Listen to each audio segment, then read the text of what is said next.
Этот китель в последний раз Бесултан-Беков примерял ровно 15 лет назад. Дочь и отец вспоминает, как он сам крепил на нем награды. А надевал он его только в Великий День Победы, 9 мая. Для отца это была очень важная дата, делится дочь.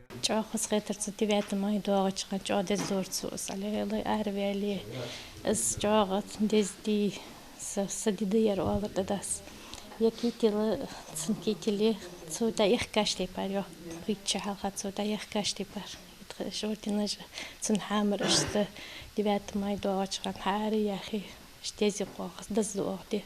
Война застала Бесултана-Бекова в довольно юном возрасте. Точной даты рождения родные не знают. Помнят, что ветерану было больше 20. К тому времени у него уже были супруга и ребенок. В 1940 году Бесултан добровольцем отправился служить в армии.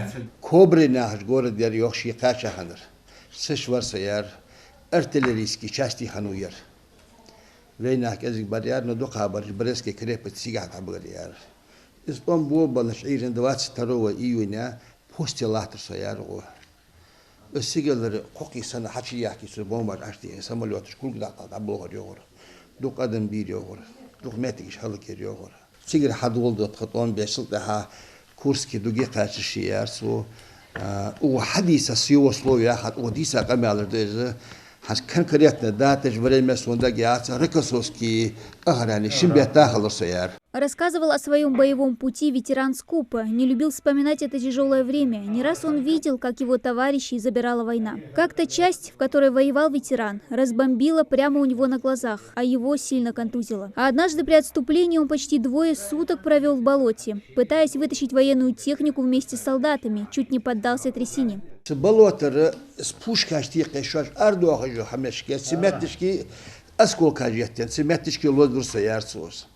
Говорю, сечер тялгиш хамашке геже говорю яере сечер тиқияш халария хашажор пушкаш. С болот ачуваха халыштани из автомата ила шиглут адла туқвяга вачеше тақаса гуачди. Болот вяла автомата ила халыштани седе шиг адла харвали шуасеш. В 1944-м при депортации нашего народа ветеран, благодаря командиру роты, остался в строю советской армии до конца войны. Боевой путь окончил в Польше. Следом его ждали долгие 13 лет жизни на чужбине.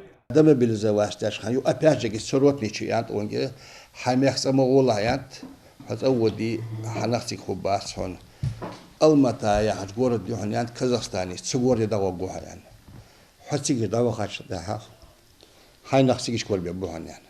Суяхште басу давахаште хас алмата сигиш хакор бурсуно хорсенах.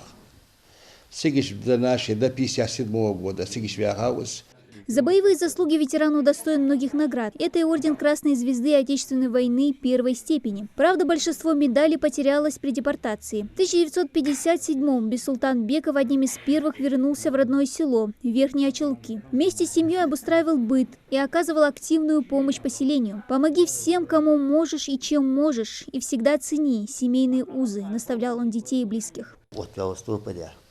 Sevin da uyuş çoğuşa turku diyatsu uyuş bu haştı ne yapışı diyatsu uyuş amolak için adaya şu beko ne biso tuza göre şadı sagvanu yani doğru lado şabo gora nurtli uyuş na guaşa tuorsu sagdawo zdat al haatı tanige işte görüs yurtırham diye ki yurtırham gargoş ne yazır garglo muhvadi lawar أجر عجوال يلقى جارجو يرتر جارجو يرتر حم يقل يطلع يعني. Уже который год родственники несут портрет ветерана в строю бессмертного полка. Последние 2 года из-за пандемии шествие проходило в онлайн-формате. Но уже в этом 2022-м потомки победителей вновь пройдут по улицам страны. Фотографии ветерана также украсят ряды бессмертного полка, как доказательство того, что подвиг защитника не будет забыт.